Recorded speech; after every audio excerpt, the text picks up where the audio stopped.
méthode qu'on peut faire. Celle-ci, ça va être avec des sangles webbing. Donc, j'ai deux ancrages encore. Puis, je veux répartir ma charge de part et d'autre sur mes ancrages, étant donné que je ne suis pas sûr de la solidité de mon premier. Donc, je veux répartir ma charge sur deux pour être sûr d'avoir une bonne solidité.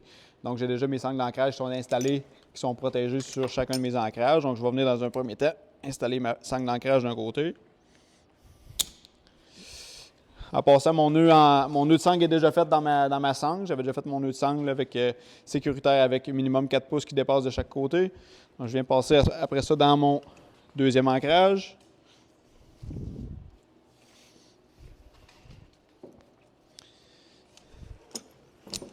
Qu'est-ce qui va être important de respecter à cette étape-là?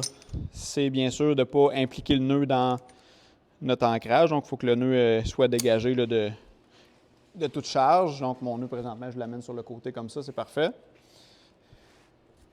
Qu'est-ce que je vais faire pour répartir ma charge de part et d'autre de chaque côté? Aussitôt que ma ligne de descente va être trouvée, donc ma ligne de descente est au centre, donc qu'est-ce que je vais faire? Je vais faire un nœud ordinaire, un nœud simple sur ma sangle webbing. Donc, je viens prendre mes 4 brins comme ça, et je viens faire un nœud ordinaire dessus. Ce qui est important, c'est que la sangle ne se croise pas. Donc, comme ça, centré avec mes deux ancrages. Qu'est-ce que je peux faire par la suite? Je peux partir avec mousqueton avec une autre corde ou je pourrais tout simplement monter une charge ou descendre une charge en ajoutant un pedal ID, MPD, descendeur clutch. Donc, je ferai la même chose, ma corde de manœuvre, ma corde de travail. Je ferai la même chose avec ma corde de sécurité. Donc, je ferai le même setup avec un autre sangle webbing, avec 2 autres sangles d'ancrage et 2 autres mousquetons. Donc, comme ça, on peut répartir notre charge et je pourrais décaler ma ligne de descente de gauche à droite. Il n'y aurait pas de problème. J'aurais juste à m'ajuster avec mon webbing. Donc, ce qui est important de respecter mon angle, mon 90 degrés. Présentement, j'ai un angle qui est un petit peu plus faible que 45 degrés. Donc, je ne surcharge pas chacun de mes ancrages. Je suis correct. J'ai mes sangles ici qui ne se croisent pas. Donc, ils sont tout à plat, toute la gang. Puis, j'ai mon nœud qui n'est pas impliqué dans mon ancrage nulle part.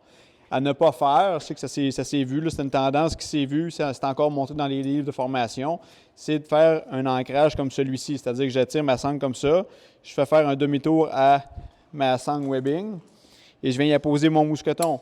Donc présentement, on a un ancrage qui est un ancrage en partage de charge, mais qui est directionnel aussi. Je peux distribuer ma charge de gauche à droite. Donc si je veux me déplacer, je suis capable de me déplacer à gauche, je suis capable de me déplacer à droite. C'est bien, mais le désavantage de ce système-là, c'est que ça ne respecte pas la redondance. Donc, présentement, j'ai mes 2 ancrages comme ça, mais si j'ai un ancrage qui cède en haut à droite, ça fait en sorte qu'il va y avoir une énorme élongation dans mon système.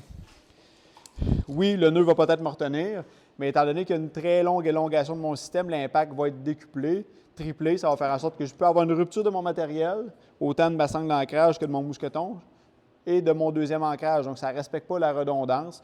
On essaie d'éviter ce scénario-là. Donc, on essaie d'éviter ce type d'ancrage-là. Oui, c'est directionnel, ça partage la charge, ça égalise la charge quand on bouge, mais ça ne respecte pas la redondance. Donc, s'il y a un bris d'un de mes 2 ancrages, un bris de mon équipement, donc si mon équipement coupe, peu importe l'endroit sur ma sangle d'ancrage, je vais avoir une chute, je vais avoir même une élongation dans mon système qui va créer une chute par la suite, amener des blessures, même des blessures graves, voire même la mort. Donc, on essaie d'éviter ce type d'ancrage. On peut faire la démonstration également avec l'ancrage en partage de charge avec le webbing qui est bien fait. Donc, je vais faire la démonstration dans le fond de si j'ai un de mes 2 ancrages qui lâche, l'élongation qu'il va y avoir dans mon système va être minime. Donc, si je mets une tension sur mon nœud, qu'est-ce qui va se passer si j'ai un de mes 2 ancrages, mon ancrage à droite qui lâche? Bien, à ce moment-là, je reste quasiment à la même place. Oui, je vais avoir un effet de balancier qui va se faire, mais si je respecte mon angle de 90 degrés, en théorie, je minimise mon balancier. Ça fait en sorte que j'ai mon premier ancrage qui va prendre la charge, étant donné que je suis isolé ici par un nœud. Mais l'élongation dans mon système est très minime. Ça fait en sorte que l'impact sur mon premier ancrage, l'impact sur mon équipement va être de beaucoup réduite. Donc, d'où l'importance d'y aller avec ce système-là. On se crée une redondance en isolant nos 2 bouts de sangle d'ancrage avec un nœud au centre. Donc, très important, plus sécuritaire que d'y aller avec juste un demi-tour dans notre sangle puis d'avoir un ancrage en distribution de charge.